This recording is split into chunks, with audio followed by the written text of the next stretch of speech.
Blessed is the one whose transgressions are forgiven, whose sins are covered.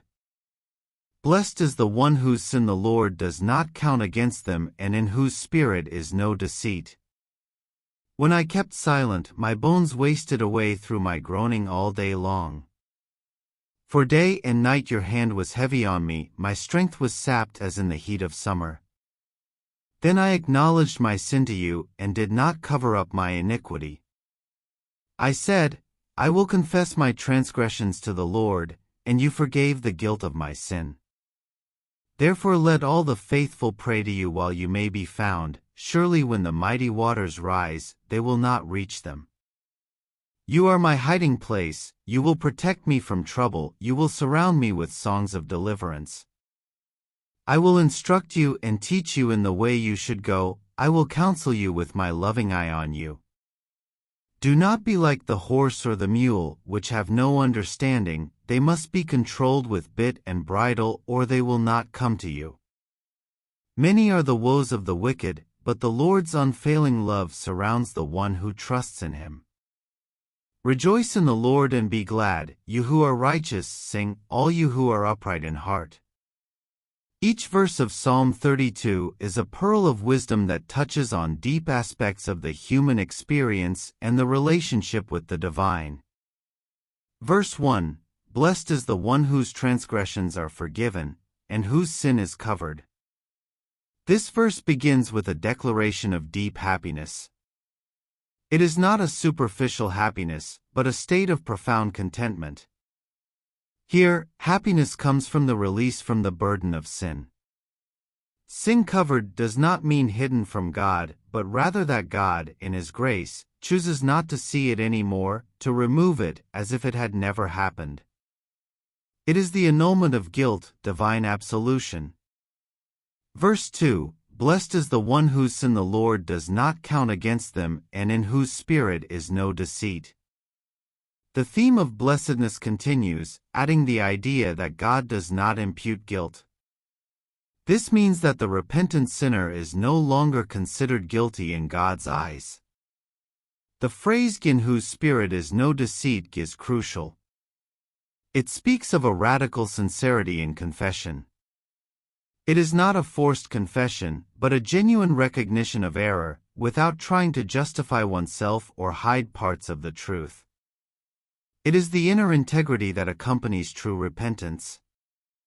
Verse 3, When I kept silent, my bones wasted away through my groaning all day long. Here, the psalmist describes the physical and emotional suffering of keeping sin hidden.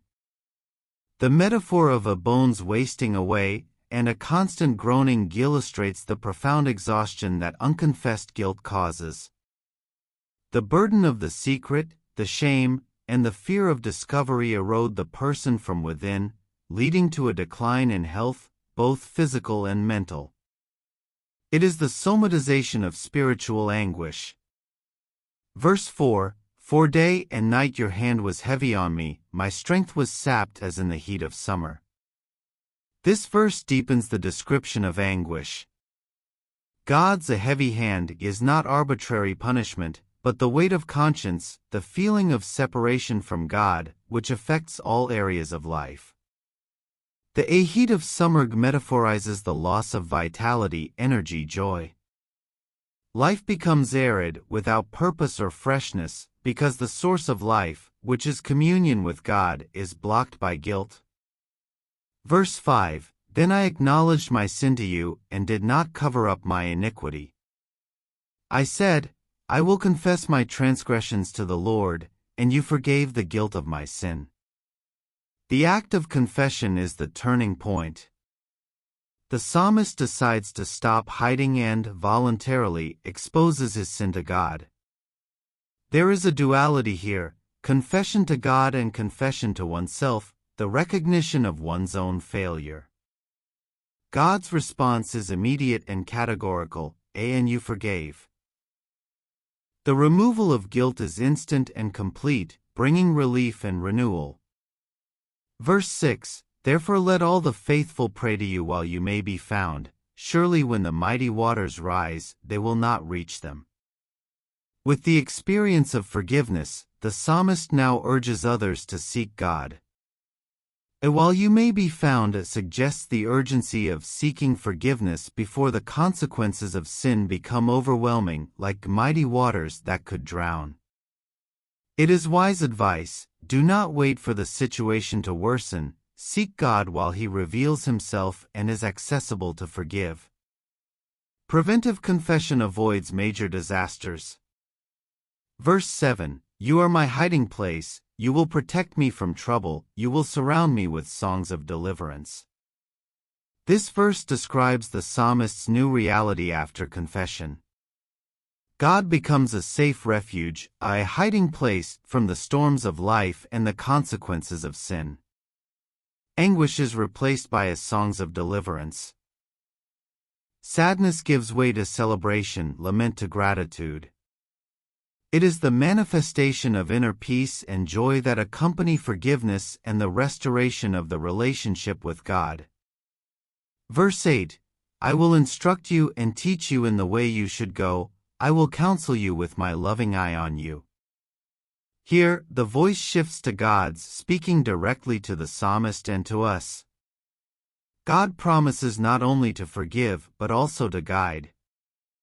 I will instruct you and teach you in the way. It shows divine commitment to discipleship and character formation.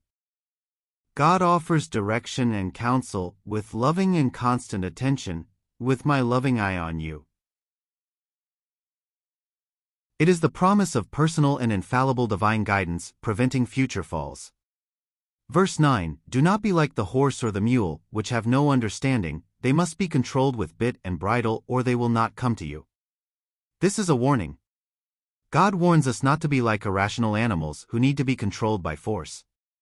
Lack of understanding here refers to the refusal to voluntarily submit to divine wisdom and follow His guidance. Those who resist God's instruction end up being forced by pain and the consequences of their own mistakes. It is an invitation to conscious obedience and receptivity to God's direction, to avoid unnecessary suffering. Verse 10, Many are the woes of the wicked, but the Lord's unfailing love surrounds the one who trusts in Him. This contrasts the fate of the wicked, those who persist in disobedience and refusal to confess, with that of the righteous, those who trust in God. The wicked will experience many woes, the inevitable consequences of unconfessed sin and a life without God. In contrast, the unfailing love, your loyal love, goodness, of the Lord will surround like a shield those who trust in Him, protecting and sustaining them.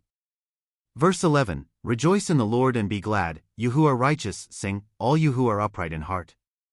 The psalm concludes with an exhortation to joy and exultation.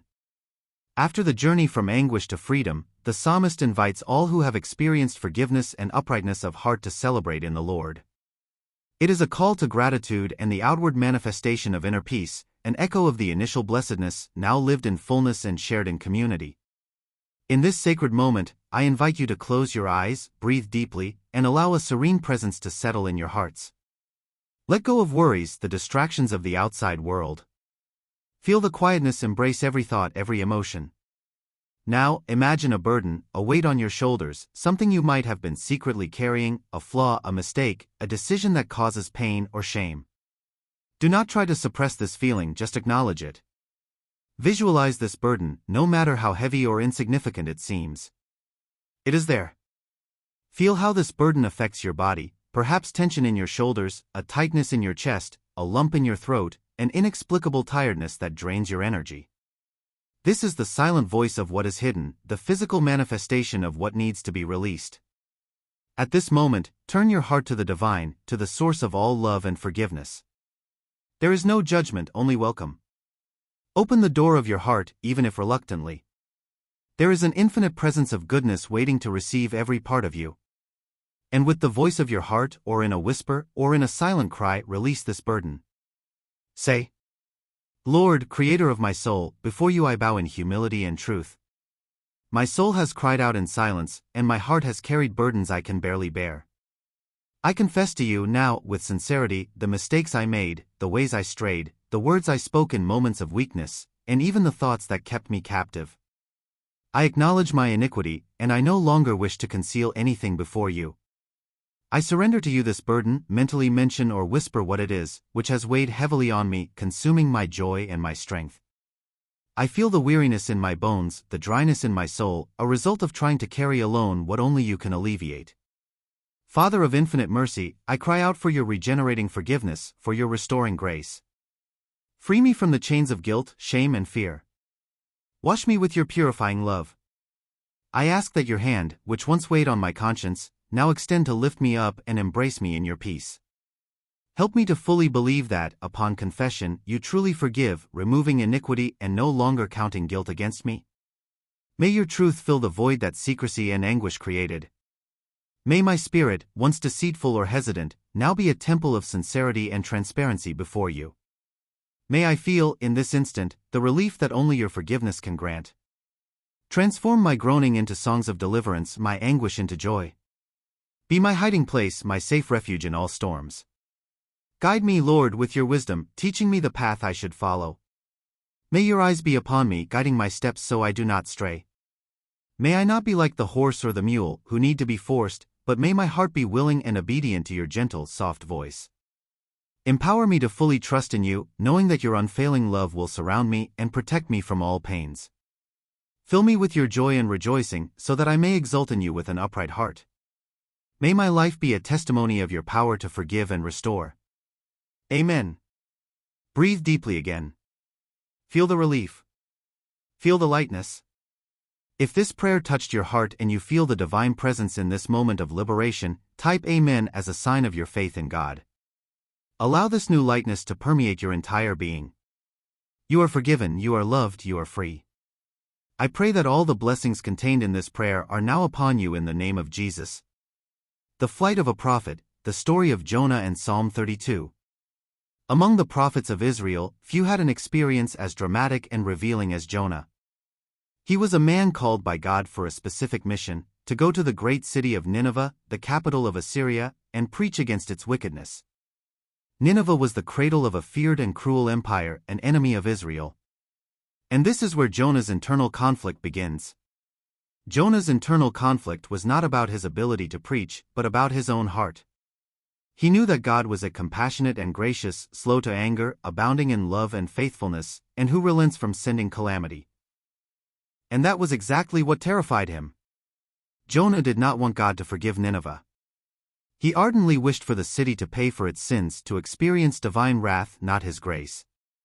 His patriotism and his sense of human justice clashed with God's mercy.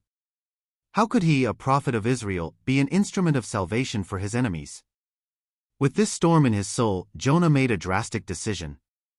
Instead of following the divine command to Nineveh, he decided to flee as far as possible from the presence of the Lord. He went down to Joppa, found a ship going to Tarshish, the farthest known place in the world at the time, paid the fare, and boarded, seeking not only a geographical escape, but a spiritual one. The obstacle Jonah faced was not just the turbulent sea or the fury of the winds, but the unbearable agony of his own disobedience. He had silenced God's voice in his heart, stifled his conscience, and, as Psalm 32 describes, the weight of this denial began to consume him. He thought he could hide from God, but the truth is he could not hide from himself. Even sleeping soundly in the ship's hold, the ocean's turbulence mirrored the turmoil of his soul. God, in his infinite wisdom and love, did not give up on Jonah. A great storm arose on the sea, threatening to destroy the ship. The panic-stricken sailors cried out to their gods and threw the cargo overboard to lighten the load. When they found Jonah sleeping, the captain urged him to cry out to his God. They cast lots to find out who was causing such affliction, and the lot fell on Jonah. There, before the men, he was forced to confess, "I am a Hebrew and I worship the Lord, the God of heaven, who made the sea and the dry land." He admitted his flight from the Lord's presence. The terrified sailors asked what they should do with him to calm the sea. The moment he applied the principle of Psalm 32, "Then I acknowledged my sin to you and did not cover up my iniquity," came in his answer, "Pick me up and throw me into the sea, and it will become calm. I know that it is my fault that this great storm has come upon you." Instead of attempting one last escape, he accepted the consequence of his disobedience and surrendered. In his heart at that instant, there was a resignation and a confession of his guilt that opened the door to divine mercy.